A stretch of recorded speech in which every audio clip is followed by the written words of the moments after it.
Swayam Prabha. Digital India. Educated India.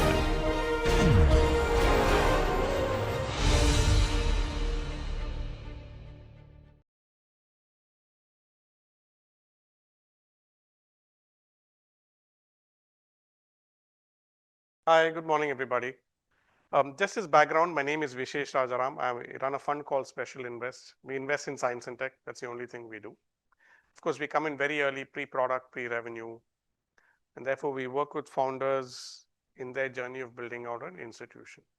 Of course, we're there for a 5, 7, 8 year period. The founders, of course, build companies that are mostly very decadal in nature. And I think when I was speaking to Professor as well as Professor Thillai, they indicated that we'll talk about preparing to raise capital as a topic for today, right? Which is what we do for a living, right? We invest in a company, but after that, we're working with them to prepare raising further capital and growth and so on and so forth. So I'll spend a few minutes just talking about some slides that I have at the back. We'll just use them as guidance. Should just make it as interactive as you can, because I think that increases the outcome of me learning as well as sharing what I know from it. Right? So maybe many of you are familiar with this construct, but what we've essentially done here is taken down the journey of a company or an idea across what is called technology readiness level, TRL, and sort of put it on the map of different evolutions of it, right? And in our mind, we break this down into 4 categories. The first one is where it's technology research and technology efficacy. The second one is about developing a product coming out of it. The third one is to figuring out a go-to market, and the fourth part of it is scaling. So if I can dwell a little deeper into it, typically, some of you said you're PhD students, so you must be working on, some white paper or some thesis yourselves, and that typically falls under TRL, 0, TRL 1, where you're basically figuring out research and building a thesis around it, right? And then you further evolve it to getting a technology or a concept around it, and then getting to a lab prototype. So from ideation to taking to lab prototype is what investors like ourselves call evolution from TRL 0 to sort of TRL 3. And that's the whole technology research phase. The second part of it is where you're able to take this proof of concept and then are able to build a product around it, and a minimum viable product. Minimum viable product would be of the kind where you're able to take it to a customer and at least have them run a pilot or have them run a POC or pick it up. So there is when you start thinking about the industrial aspect of it or the consumer aspect of it.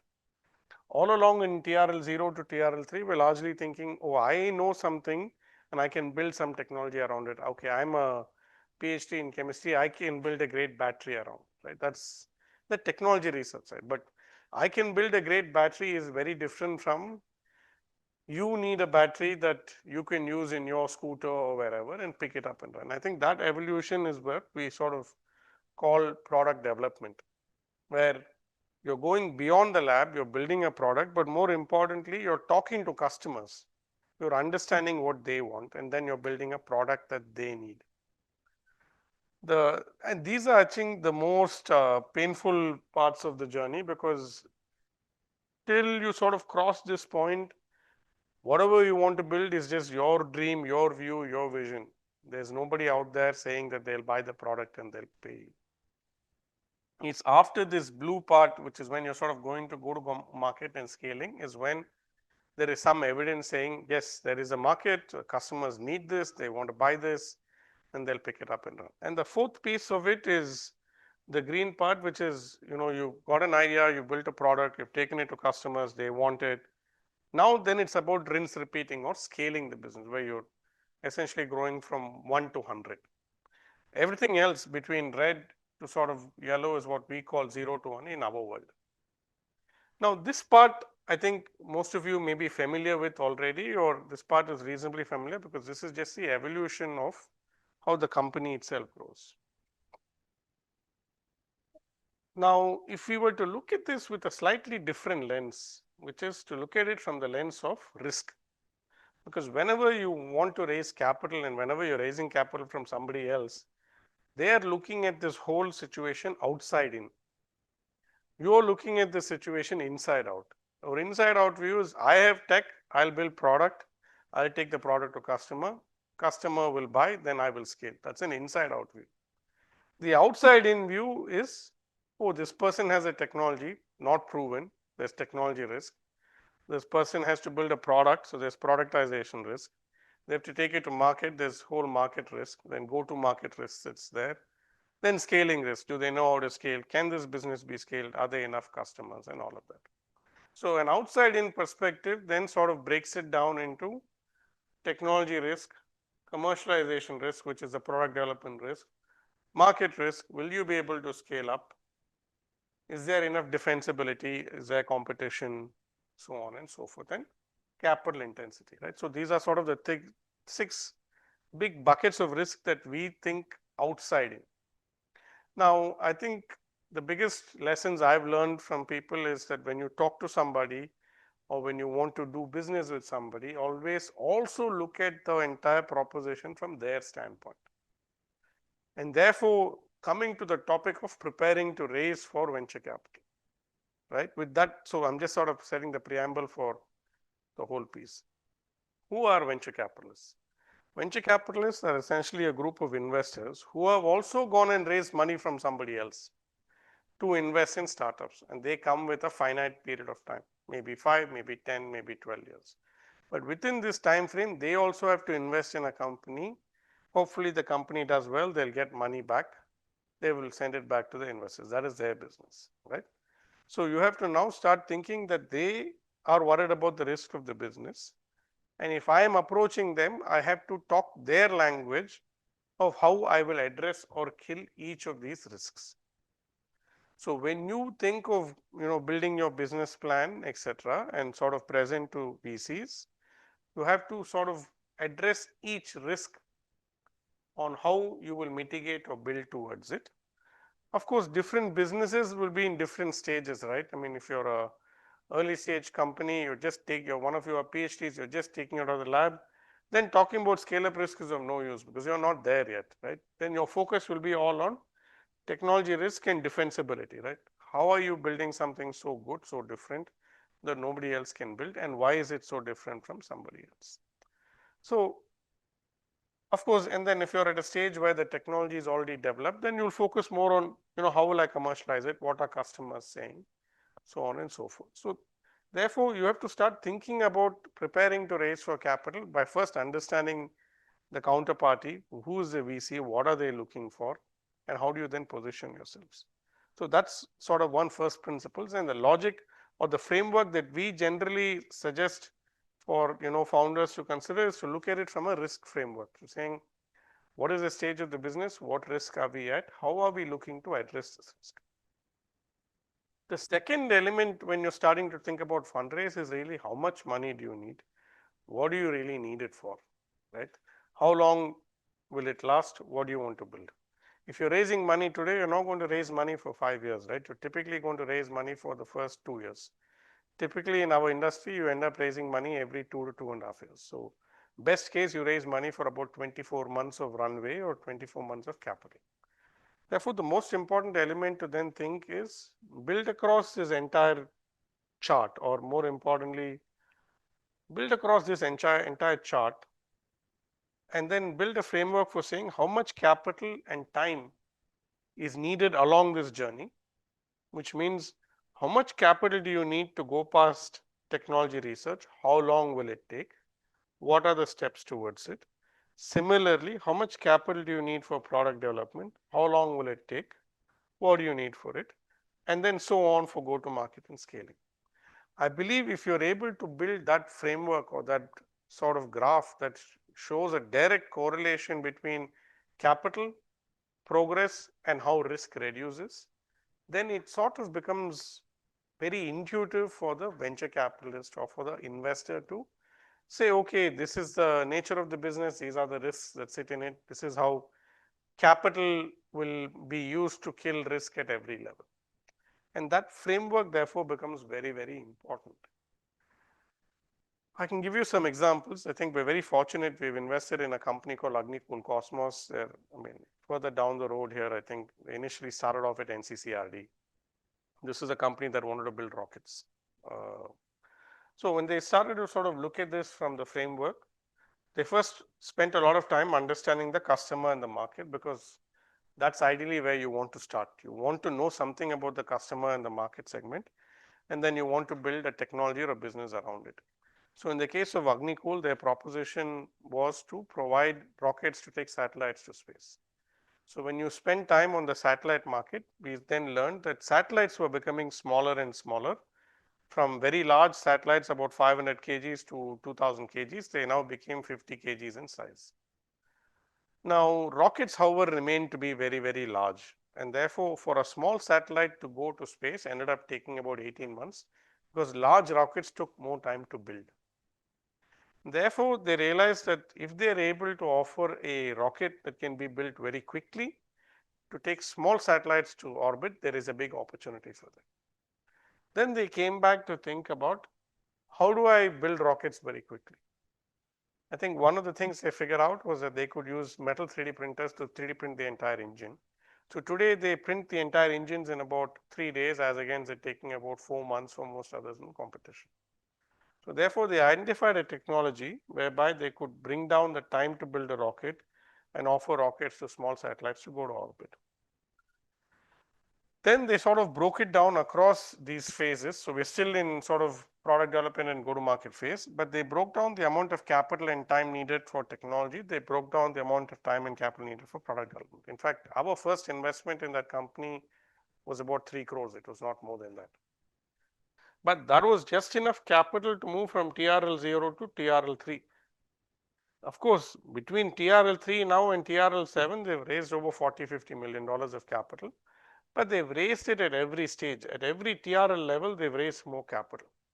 And this is a classic example to show evidence that as you kill risk, as you keep progressing at every TRL level, you're killing risk, you're reducing the risk, and therefore investors are more willing to come in and invest. You can take another example of a company called Ultraviolet Automotive. They're a EV motorcycle company out of Bangalore that we were an early investor in. There too, the first insight was about the customer segment, right? Their belief was that there were electric vehicles 10 years, 15 years ago, but most of those electric vehicles were not good looking vehicles with poor performance, and therefore customers were expected to buy bad looking vehicles with poor performance to save earth, right? And of course, few people will buy, but most people will not buy. And therefore, we took the approach of saying, how do you build a competitive product? How do you build a product that's very similar to a petrol vehicle, but still be EV? How do you offer it in the similar cost segment? And how do you build it in a competitive manner, right? And therefore, they then came out to saying that the first segment that they wanted to start was in the motorcycle segment, because there's affordability to pay, people like a premium vehicle. And there they went and gave a product that's very similar to a 250cc KTM motorcycle, which also gives them a range of 300 kilometers on a single charge. The first capital they raised was all of 2 crores. They raised 2 crores to go from idea to sort of technology formulation. So they took 2 crores to go from TRL0 to TRL2. At the end of that, they had 2–3 motorcycles built. They had some battery packs built, and they had some early evidence to show that you could have significantly better performance than traditional EV vehicles with new age advancements in technology, and you could potentially even meet or beat IC engine performance. Of course, between that and now, they've also raised about $60 million of capital, but at every phase of TRL, they've managed to go out and raise more capital. So the learning that we've had as a result of this is that entrepreneurs should always look at their business across the TRL framework and the risk reward framework, to then go back and position the entire journey of building this company from how do I make progress with capital and reduce the risk. And as you reduce risk, there are more investors willing to come in and sort of participate, because that's just how human nature is. Everybody wants to take less risk. So anybody who kills risk sort of ends up wanting to build something useful. So that's the core of what I had in mind, which is to sort of introduce the concept of your TRL framework and your risk framework, and how do you bring that together to introduce the concept of how capital can kill risk. right? So that's all I had primarily on the slides. But I think there are a few other hygiene things that I would sort of want to pass on to you as you think about raising capital. There are today India has about 300 plus investors, and there are different kinds of investors. There are investors like us who come in to invest pre-product, pre-revenue. Then there are investors who invest once you have some customers, and there are investors who invest in growth. So it's important to first understand what stage or what TRL you are in, and identify a set of investors that are very likely to invest in that TRL range that you belong to. Today, with both ChatGPT and generally Google, you will be able to get at least a list of 5 or 10 investors in this category. The second thing I would suggest you to do is to go study each of these investors to saying, in the last 1 year or in the last 6 months or in the last 2 years, what sort of investments have they made, both in quantum of investments and the stage in which those companies were they invested in, and what sectors they were in, right? Then you will be able to get a flavor on, is that person really a TRL 0 investor or a TRL 3 investor or a TRL 6 investor. That way, you're also not wasting your time, you're also not wasting the investor's time. You're able to sort of chisel down and get the first 5, 10 investors for whom this will be most relevant. And then I think, the VC community is very interesting in many ways. They often like to find a warmer introduction to founders, and therefore, to the extent you can, to the extent it's possible, try and reach the VC through a word of reference, either through the academic institution that you work with or through their incubation cell, or try and see if there's somebody common between you and the VC, because that just increases the chance of them sort of responding to you to meet and explore it. Of course, if that's not there, you don't need to lose heart. You should still just make sure you write an email with some introductory material to go on. So that's sort of broad frameworks that I had. So I'll pause. I don't know if you have questions, but I hope you do, because I've kept the content light and more interactive. So happy to sort of, it's called ultraviolet automotive. Great. So I think at the idea stage, a lot of emphasis is really spent on, so many times you evaluate based on what you have, right? So at the idea stage, what do we really have? We have a set of founders. You don't have a product, right? So at the idea stage, then a lot of time is spent with just the founders to saying, what do they really know about the idea? Why do they want to build? And I think a firm like ours gives a lot of importance to what do you know that, let's say, most other people don't know or don't agree with. Like, for example, at the time we invested in Agnikul, but Srinath and Mohin had this very unique insight saying, hey, there are lots of small satellites, they're growing, but they don't want to wait for going on a SpaceX because it takes 18 months. It takes that much time to fill up that rocket because it's a large rocket. And therefore, there is a unique benefit to building a very small rocket. No, not to.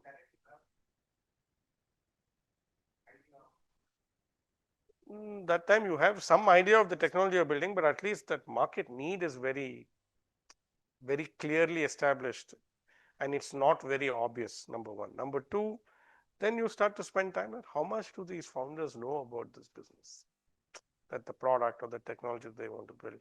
Are they at least able to sort of give you a vision for the next 2 to 3 years, what they will build and how they will build with greatest clarity?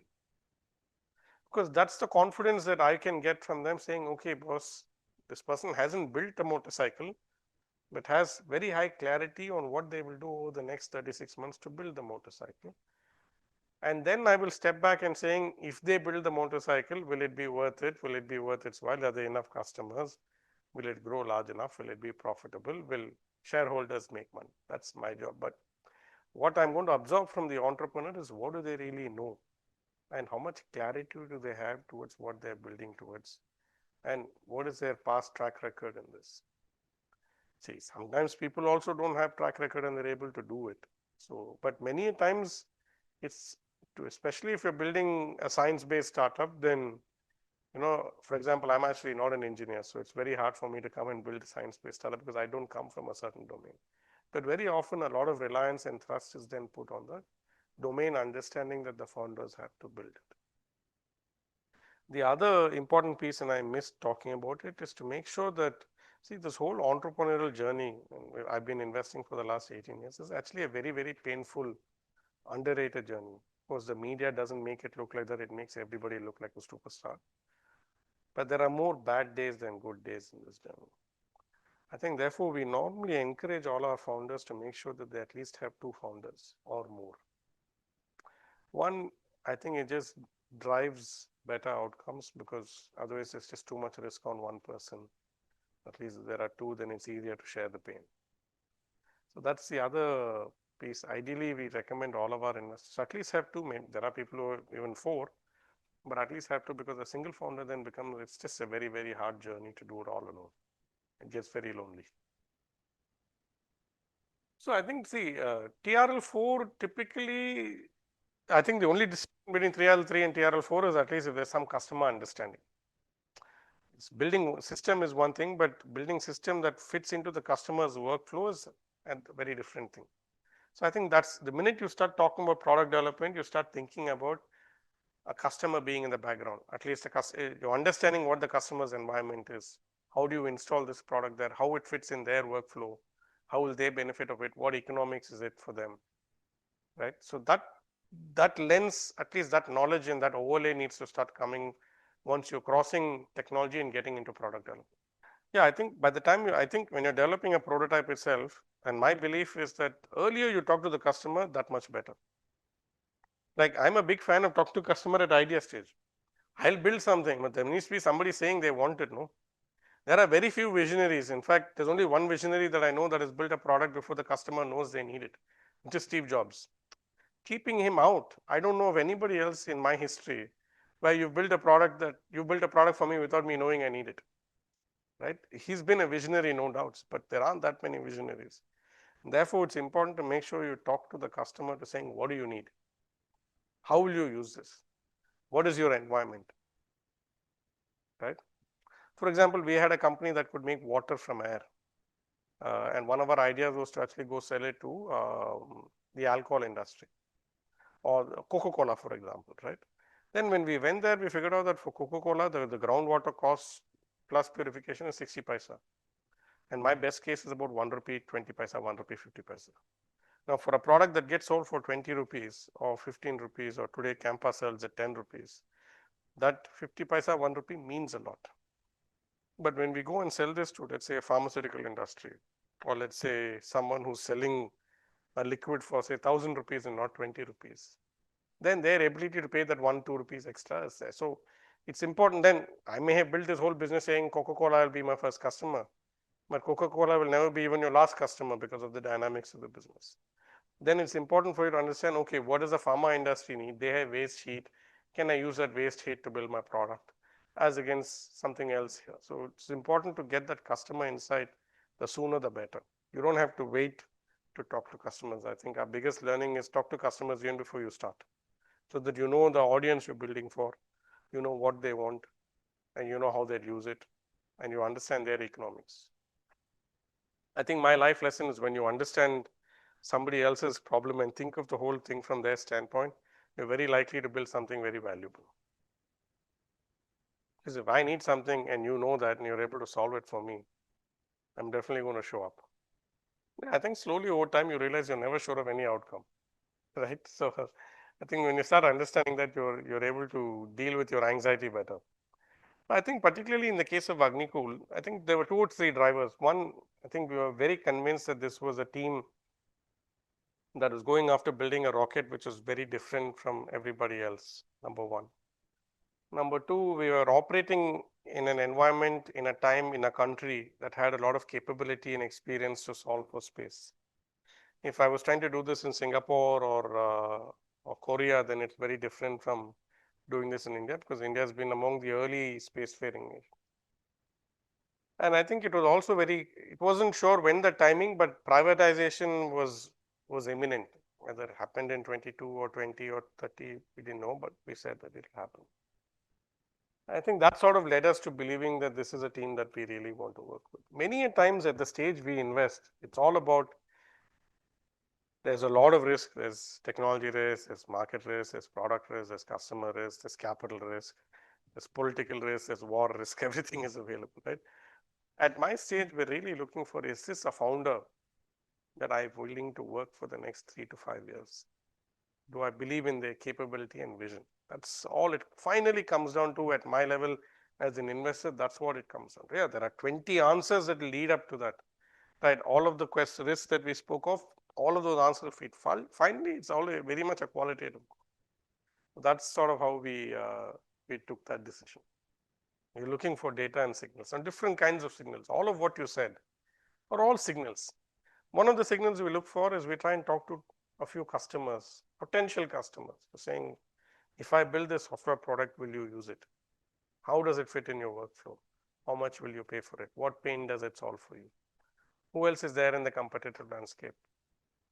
Is it possible to build a business like this? That's one side of it. Then we also spend time with the founder to say how ready and capable they are to build. One surrogate could be how graduated you are. It could be, not necessary. Right? Not everybody we've invested in is an IIT or an IIM. Not every. Some of them are, not everybody. Of course, then the team matters, right? If 4 of you or 5 of you have already spent 18 months to build something, it shows commitment. It shows that you're willing to go and build this with or without me. And that's very important, right? Sometimes we have people who come and tell us, please give money, then I'll quit my job. I mean, it doesn't work for us, right? And there is nothing that you're bringing to the table in the form of risk that you're willing to take.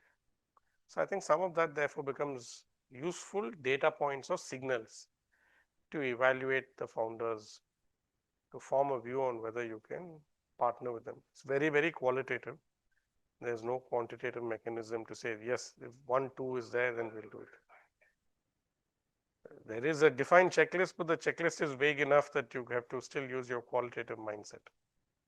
I think the process largely remains very much the same. What you normally want to look at is capability of what happens from here. There may be somebody who comes even at TRL 5 to us, right? Then you're going to look at how much time does it take? Are they capable of building it out? Is there really a market out here? You start looking for what is unsolved and try and then make an assessment on how solvable that is, over what time and how much capital. Ultimately, at my stage, I'm still investing in the person. You may tell me 20 different things about here, right? But for someone like me, I'm still investing in the person. So for me to draw comfort that this is a team that can execute actually takes paramount importance. And most investors actually pay a lot of attention to that. Very rarely will you invest in a not so good founder that has a great product. I'm giving you the outside in perspective because when you're going to raise capital, you have to think about how I do risk assessment. That way you'll be talking the language I understand. Otherwise, you'll be talking your language which I may or may not understand. Therefore, in a transaction like this, it's important for you to put yourself in the shoes of the other person and talk the language they understand so that they are able to think it through. So that's the objective of what I've been trying to tell you the whole time. Firstly, we don't want to claim too much credit. A lot of the times the founders are the ones that are doing great things. But when we think of value addition, we think of it in 3 categories. I think the first one we try and do is, can we get you customer introductions as early as possible? Because then you at least are hearing the ultimate truth, what you're trying to build and what do they think about it. The second thing we think about is who are the first 5 people you're hiring, because they end up being very critical people on how the rest of your organization goes. So spending time on trying to think through the DNA, the culture, the kind of people that you want to bring in. The third piece is then to think through next round capital and raising, and that's where a lot of these frameworks and the risk frameworks come in mind, because then you start thinking about who else will want to take this risk, what risk will the company be at that point of time, who will be willing to invest. Yeah, so those are the 3 buckets where we typically end up spending time with. One of the things we're talking about is actually this, right? Which is we're seeing a fair amount of people returning back to India to build science-based startups. I think these are 2 classic examples. Actually, Srinath and Mohan were classic cases. Srinath was actually in the Wall Street working for an insurance company and then decided for a move back in. Prashanta and Roshan are a little more stereotyped. They both did their PhDs in Europe. One in fluid dynamics, the other one in electrochemistry, and then they came back. Of course, you've got Satya Chakravarti, who's like the poster man of IIT Madras of how an academician is now truly a trailblazing entrepreneur. Of course, you've also got the government supporting in a big way. So I think some of these are playing out. It's not in large numbers, but it's definitely increasing every year, right? Thank you so much. Thanks. You have a very good day then.